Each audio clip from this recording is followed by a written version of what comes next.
Welcome to the 16th lecture of the subject Structure Analysis. So, last class में हम लोगों ने एक पोर्टल फ्रेम पे एक क्वेश्चन सॉल्व किया था और उसे एनालाइज किया था और मेथड यूज़ किया था मोमेंट डिस्ट्रीब्यूशन, राइट। तो हम आगे बढ़ेंगे। लास्ट क्लास में भी हमने जो क्वेश्चन जो सॉल्व किया था वो बेसिकली नॉन स्वे बेस्ड मोमेंट डिस्ट्रीब्यूशन था। हम अब एक कदम आगे बढ़ेंगे और स्वे एनालिसिस की तरफ आगे बढ़ेंगे और देखेंगे कि स्वे किस तरीके से होता है और क्या इसके important concept, right. So let's give this topic. Let's call this topic. ये मोमेंट डिस्ट्रीब्यूशन के अंडर ही है ना। Let's call this portal frames with sway, है ना। तो पहले तो पता होना चाहिए कि स्वे का मतलब क्या है। तो let's write here, if any structure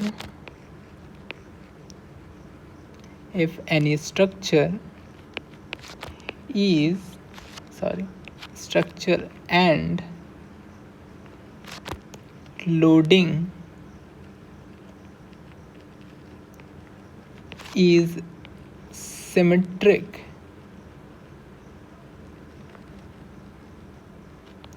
then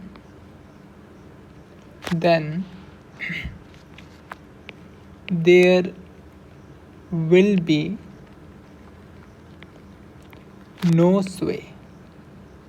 कोई स्वे नहीं होगा अगर आपका जो स्ट्रक्चर है और उस पर लगाई हुई लोडिंग दोनों एक साथ क्या है, सिमेट्रिक हैं, तो कोई भी स्वे नहीं होगा किसी भी डायरेक्शन में, इन एनी डायरेक्शन।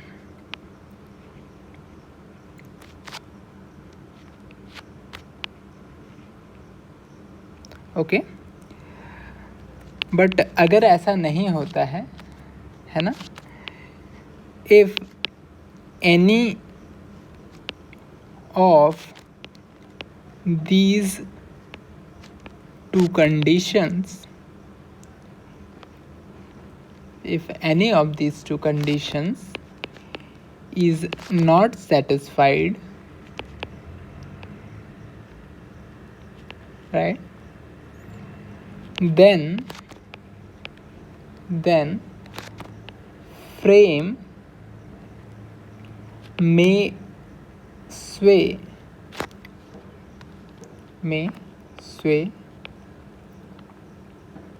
ओके। किसी भी एक डायरेक्शन में स्वे हो सकता है। कौन से डायरेक्शन में? या तो लेफ़्ट स्वे होगा और राइट स्वे होगा। लेफ़्ट राइट में से किसी भी दो डायरेक्शन में से किसी भी डायरेक्शन में स्वे हो सकता है। ये स्वे वर्ड का मतलब क्या है, मैं यहाँ पे एग्जाम्पल लिख देता हूँ। लेट्स राइट दिस,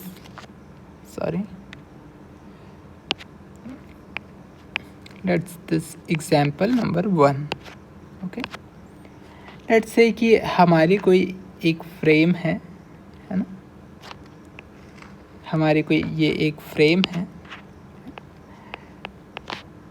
इस फ्रेम पे लेटर से कोई एक ऐसा लोड लगा हुआ है ना। तो इस लोड ये जो है इस पॉइंट पे लगा हुआ है, राइट, है ना। वो ऐसा कोई हिंज नहीं है। तो इस पॉइंट पे लगा हुआ है, लेटर से कुछ भी नाम देते हैं कि ये बी पॉइंट पे लगा हुआ है। तो क्या होगा, ये जो फ्रेम है आपकी, ये जो फ्रेम है ये आपकी कुछ इस तरीके से मूव करेगी, राइट। तो इस तरीके के ये फ्रेम के मूवमेंट को ही आप क्या बोलते हैं, स्वे बोलते हैं, राइट। और ये क्या है, ये जो केस है, ये केस है आपका प्योर स्वे का। मतलब देख के ये आप बता सकते हैं कि आपका जो फ्रेम है वो एक डायरेक्शन में मूव कर जाएगा, राइट। देख के ये आप बता सकते हैं, क्यों? क्योंकि क्लियरली एक लोड लगा हुआ है ना, तो बहुत विजिबल है, इसलिए इसको आप क्या बोलेंगे? प्योर स्वे बोलेंगे। स्वे कौन से डायरेक्शन में होगा? Frame Suez in right hand side की तरफ आपकी फ्रेम स्वे हो रही है ना। राइट हैंड साइड आपकी फ्रेम टिल्ट हो जा रही है। ओके, तो ये तो सिंपल एग्जांपल है ना। लेटस से अगर आपका स्ट्रक्चर ऐसा ना हो और थोड़ा सा अलग तरीके से हो, लेटस से आपका स्ट्रक्चर कुछ इस तरीके से हो, है ना, इस तरीके से आपका स्ट्रक्चर हो।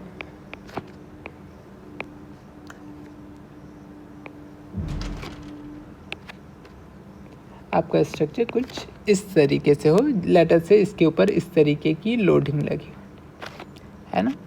तो सबसे पहला सवाल ये आना चाहिए कि क्या ये स्ट्रक्चर स्वे होगा, है ना। तो यहाँ पे तो क्लियरली पता चल रहा था, क्योंकि ऐसी फोर्स लगी है तो वो इधर मूव कर जाएगा।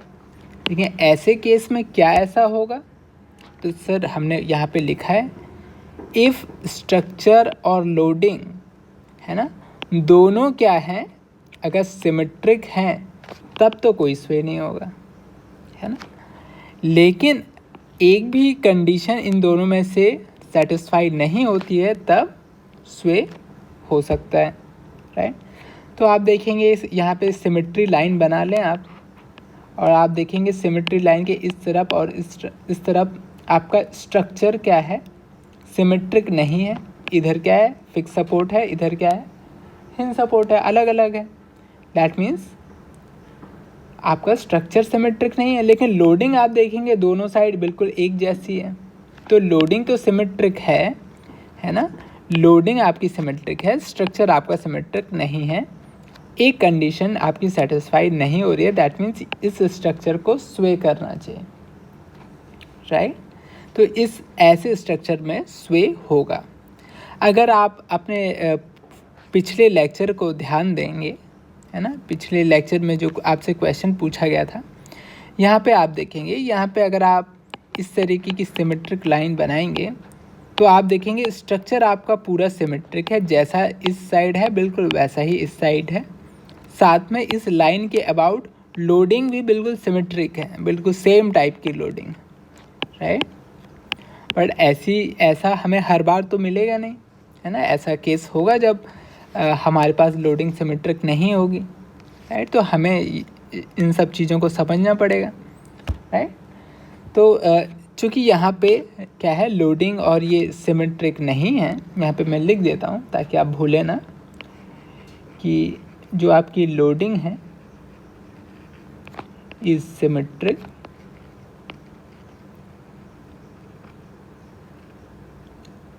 ठीक है, structure is not symmetric, right. Structure क्या है आपका, सिमेट्रिक नहीं है, तो इसमें स्वे होगा। नाउ क्वेश्चन शुड बी, यहाँ पे तो बहुत क्लियरली हमें पता था कि स्वे क्या होगा, ये लोड इधर लग रहा है इससे ये इधर इस डायरेक्शन में मूव करेगा, तो स्वे क्या है, इसी डायरेक्शन में। बट ऐसे केसेस में कैसे पता चलेगा? तो हमें कुछ थंब रूल समझने पड़ेंगे। बहुत ही आसान है। अगर आप देखेंगे इन दो सपोर्ट्स में से ज़्यादा स्ट्रॉन्ग सपोर्ट कौन सा है, तो ऑब्वियसली ये 3 रिएक्शन देता है, ज़्यादा रिएक्शन देता है, that means this is more stronger as compare to hinge support. इसका मतलब है कि ये वाला साइड क्या है, वीकर साइड है ना, वीकर साइड है, ओके। सो जैसे ये वीक साइड होगा तो वीक साइड क्या होगा, स्ट्रक्चर आपका कम रेजिस्टेंस आएगा वीकर साइड से, दैट मीन्स ये आसानी से उस डायरेक्शन में टिल्ट कर जाए, राइट। तो अगेन यहाँ पे भी क्या होगा, यहाँ पे बेसिक मीनिंग क्या है, बेसिक कॉन्सेप्ट क्या है, frame sways towards weak column, toward weak column side, है ना। इसका मतलब है स्वे कौन से डायरेक्शन में होगा, frame Suez in right side में स्वे होगा, है ना। देखने से नहीं लगता है क्योंकि ऐसा फोर्स नहीं, क्लियरली नहीं लगा है, राइट। तो इस तरीके से आप अंदाज लगा सकते हैं, है ना। एक दो एग्जांपल और देख लेते हैं, है ना। लेट्स से आपका फ्रेम कुछ इस तरीके से है,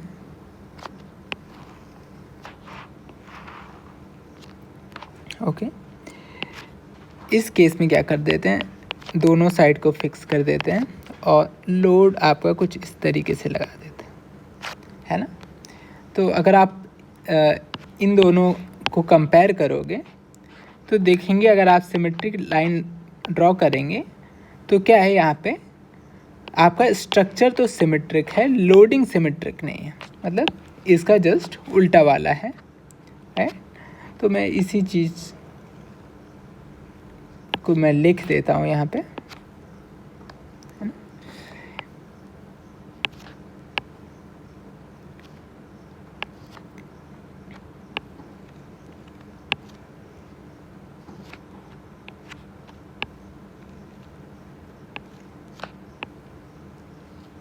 यहाँ पे क्या है, लोडिंग क्या है, सिमेट्रिक नहीं है, लेकिन स्ट्रक्चर क्या है आपका, सिमेट्रिक है ना।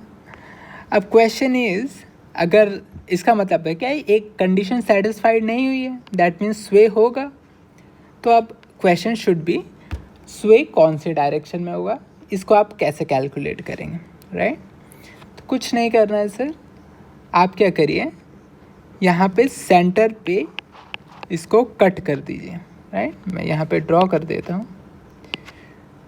सो क्या करिए, इसको कट करिए और हाफ, है ना, यहाँ पे कलर से भी मैं कट कर देता हूँ, ये सेंटर से आप इसको कट कर दीजिए और फिर देखने की कोशिश करिए, हाफ ऑफ वो सेंटर से आप देखिए कि जो भी आपका स्ट्रक्चर है ना, ये लोड उस पर लगा हुआ है।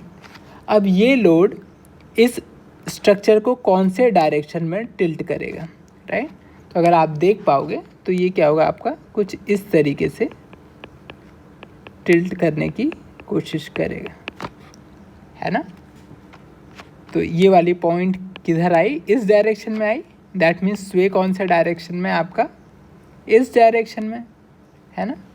तो यहाँ पे आप क्या कह सकते हो, frame Suez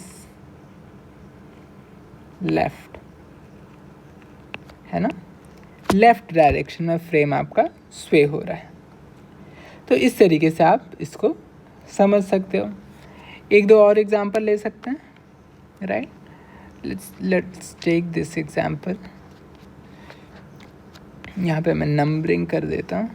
so this is another example, this is one more example.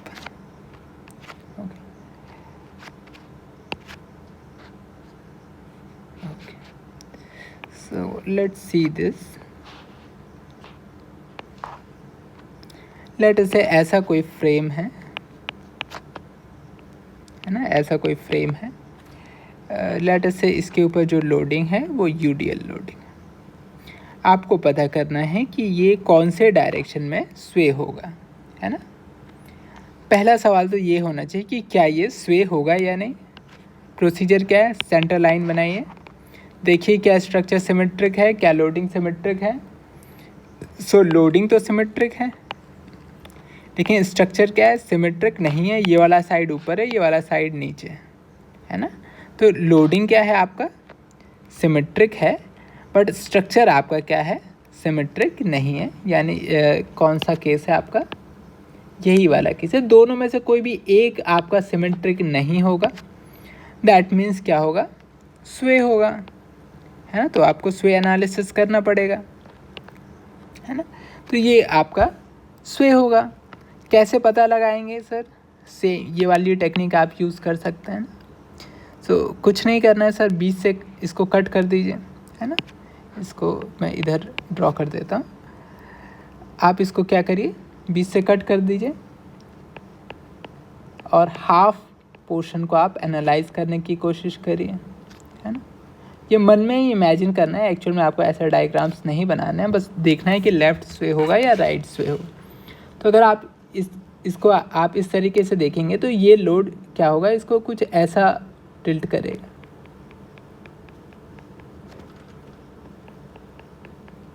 है ना, कुछ इस तरीके से टिल्ट करेगा, है ना। तो आप देखेंगे ये वाले पॉइंट खिसक के कहाँ आ गए, इधर आ गई, है ना। इसका मतलब है स्वे क्या है आपका, राइट है ना। ये क्या है, राइट साइड का स्वे है ना। मैंने अभी इस वाले पोर्शन को देखा, आप चाहें तो इधर से भी कर सकते हैं, आंसर आपका सेम ही आएगा। Let me do this also, ताकि आप ऐसे कंफ्यूज ना हो कि ये ही क्यों किया। दोनों आप करके देख सकते हैं, दोनों से क्या होगा, आपको आंसर एक ही मिलेगा, है ना। Let's do this also,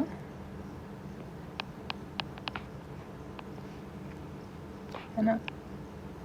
okay, अगर आप दूसरा वाला हाफ देखेंगे तो इसमें भी क्या होगा, आपका फ्रेम क्या होगा, कुछ ऐसा नीचे की तरफ आएगा, है ना। आप देखेंगे ये वाली पॉइंट क्या है, इस तरीके से मूव हुई, मतलब इस साइड मूव हुई है। तो अगेन आंसर क्या आ रहा है कि आपका फ्रेम क्या है, राइट साइड में ही स्वे हुआ है। तो इर्रेस्पेक्टिव आप कोई भी साइड देखें, आंसर आपको सेम ही मिलेगा, क्योंकि बेसिकली जो हम कंक्लूजन निकाल रहे हैं वो पूरी फ्रेम के लिए निकाल रहे हैं, राइट। तो this is the basic understanding of direction of स्वे। ओके, नाउ थोड़ा मैथमेटिक्स पे आ जाते हैं। ये तो अभी तक आपने ये समझा कि स्वे होता क्या है ना। तो I'll give you some mathematics. Okay, so let's write this as sinking of supports.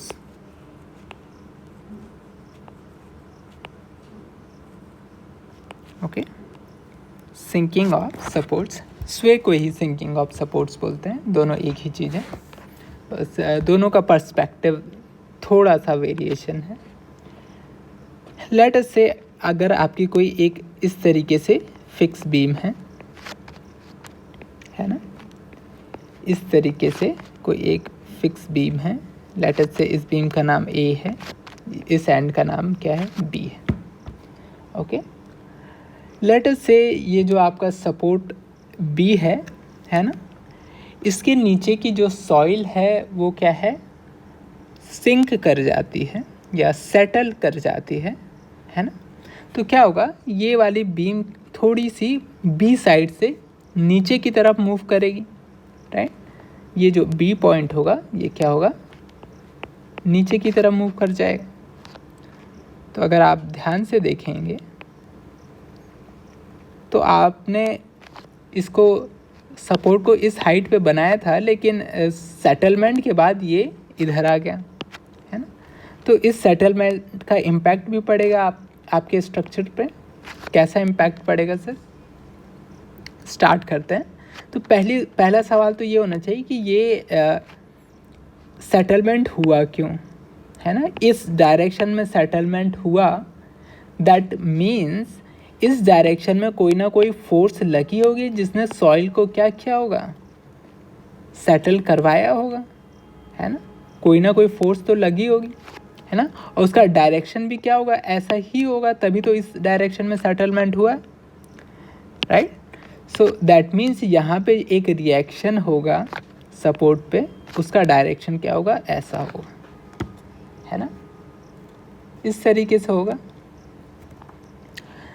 Then चूँकि ये इक्विलिब्रियम आपको मेंटेन करना है, सारे वर्टिकल फोर्सेस का सम ज़ीरो करना है, दैट मीन्स सपोर्ट ए पे इसी रिएक्शन के बराबर का एक रिएक्शन बट ऑपोजिट डायरेक्शन का एग्जिस्ट करना चाहिए, है ना। तो इस तरीके से आपने दूसरा रिएक्शन लगा दिया, है ना, okay.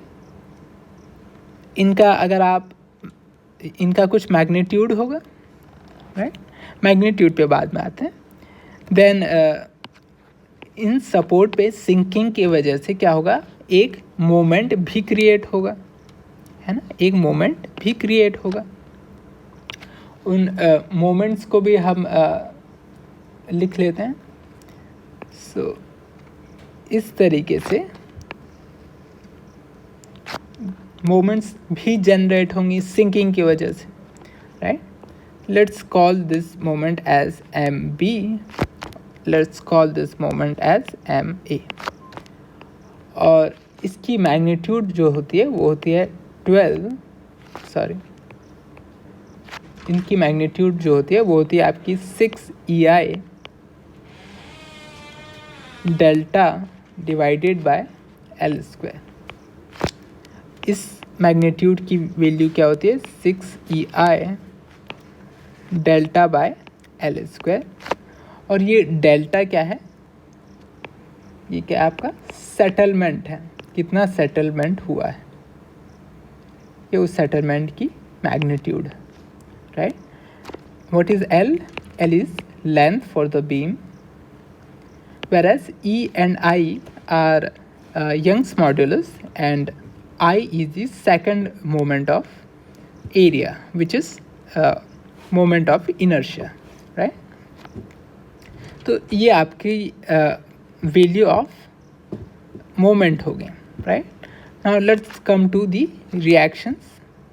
So let's call this R B, let's call this R A, है ना। अगेन अगर आपको इन रिएक्शंस की वैल्यू कैलकुलेट करनी है तो as we were doing the last class, how we were calculating m divided by L, when there will be more than one moment we calculate the effective moments, right। दोनों की direction same है, दोनों को आप add कर देंगे और m divided by L कर देंगे, राइट। तो दोनों का सम कितना हो जाएगा 12, और L से आप डिवाइड कर देंगे तो रिएक्शन की वैल्यू कितनी निकल के आ जाएगी, 12 EI delta by L cube, 12 EI delta by L cube. Okay, so in this way you can calculate these values, right? But आपको ये सब कुछ याद होना चाहिए, है ना। जो एग्ज़ाम होगा it will be very lengthy, है ना, तब आप हर एक चीज़ कैलकुलेट नहीं कर सकते, और ये आपके बेसिक फॉर्मूले की तरह आप इसको ट्रीट कर सकते हैं। नाउ यहाँ पे इम्पॉर्टेंट बात जो आपको समझने वाली है वो क्या है, यहाँ मैं नोट में लिख देता हूँ कि ये जो सेटलमेंट हुआ है ना, ये जो सेटलमेंट हुआ है किसके वजह से हुआ है, फोर्स की वजह से हुआ है। फोर्स कौन सा है, रिएक्शन फोर्स है, जो बेसिकली आप इनको बोलते हैं, राइट। तो जो सेटलमेंट किसके वजह से हुआ है, वर्टिकल फोर्स के वजह से हुआ है ना। तो एक्चुअल में vertical forces are the actions, है ना। यहाँ पे क्या है, vertical force is action, action है, सपोर्ट पे लग रहा है, राइट। ऐसा नहीं कि जब भी आप कोई भी फोर्स सपोर्ट पे हो तो वो हमेशा रिएक्शन होगा, आप सपोर्ट पे कभी कभी फोर्स भी अप्लाई कर सकते हो, राइट। तो ये थोड़ा स्पेशल टाइप का केस है जहाँ पे वो सपोर्ट के थ्रू ही फोर्स लगा रहे हैं, okay. So this vertical force is basically action, और इस वर्टिकल फोर्स को रेजिस्ट या रेजिस्टेंस किस फॉर्म में मिल रहा है, तो वो मोमेंट के फॉर्म में मिल रहा है, right. So these moments are reactions. Moments are reactions. Okay, so ये बेसिक अंडरस्टैंडिंग है, इसको आपको हमेशा समझना है. अच्छा, अगर आप ये समझना चाहते हो कि ये एक्शन क्यों है, ये रिएक्शन क्यों है, क्या मैं इस बात को जस्टिफाई कर सकता हूँ या नहीं, तो मैं सर बिल्कुल जस्टिफाई कर सकता हूँ. आप अगर इन वर्टिकल फोर्सेस का कॉम्बिनेशन देखें, एक ऊपर जा रहा है, एक नीचे जा रहा है ना, तो ये बीम को अगर आप देखेंगे, है ना, ये बीम को किस तरीके से, इस तरीके से रोटेट करवाने की कोशिश कर रहे हैं, है ना. बीम को कौन से डायरेक्शन में घुमाने की कोशिश कर रहे हैं, in the clockwise direction, right. Whereas अगर आप दोनों मोमेंट को देखो,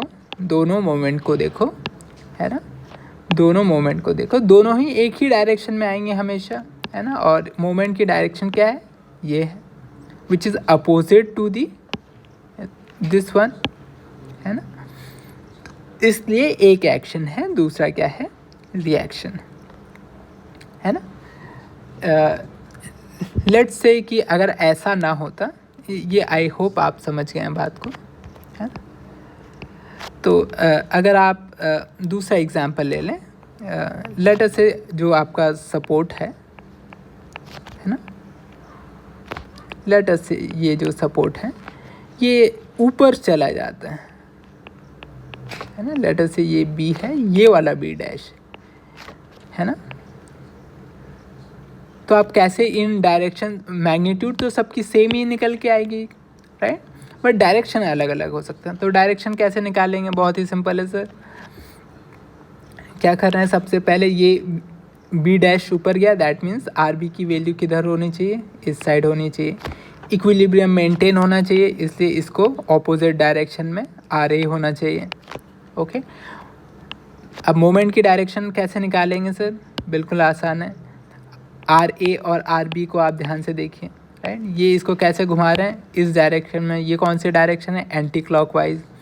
तो इसको अपोज कैसे किया जा सकता है, clockwise direction. That means moment कौन से डायरेक्शन में होंगे, इन द क्लॉकवाइज डायरेक्शन, राइट. तो यहाँ पे जो मोमेंट होंगे वो कौन सी डायरेक्शन में होंगी, clockwise direction, right. This is M B, this is also M A, है ना. मैग्नीट्यूड क्या होगा, मैग्नीट्यूड तो सर बिल्कुल सेम होगा, वही क्या, 12 EI delta by L cube. Similarly 12 EI delta by L cube, right. और एम ए एम बी की वैल्यू भी बिल्कुल सेम होगी, 6 EI delta by L square, 6 EI delta by L square. Okay, तो इस तरीके से आप बात समझ सकते हैं. ओके, ना थोड़ा सा और इसको इंटरेस्टिंग करते हैं, तीसरे पार्ट में आ जाते हैं. अभी तक दोनों केस में क्या था, आपका फिक्स बीम था. एक साइड अभी क्या करते हैं, सिंपल सपोर्ट कर देते हैं. लेट्स से कि ये आपका क्या है, आपका हिंज सपोर्ट है, राइट. और जब ये हिंज सपोर्ट है, और चूँकि ये हिंज सपोर्ट है ना कि क्या है, फिक्स सपोर्ट है ना. लेट अस से कि ये जो सपोर्ट है आपका यहाँ पे सेटल होके यहाँ आ गया. Let's say this is A, this is B and this is B dash, right.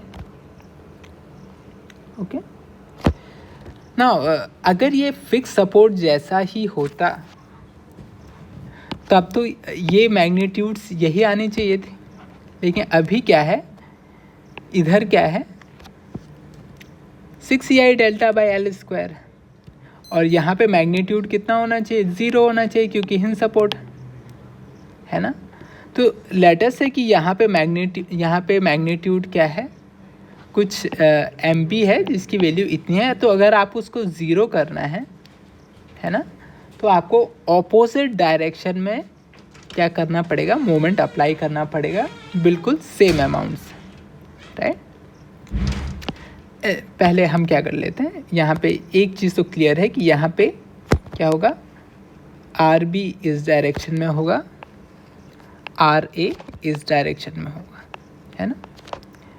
Then M B जो वैल्यू है यहाँ पे क्या होगी, ज़ीरो होगी, है ना। लेकिन इधर पे कितनी होगी, यहाँ पे क्वेश्चन मार्क है, राइट।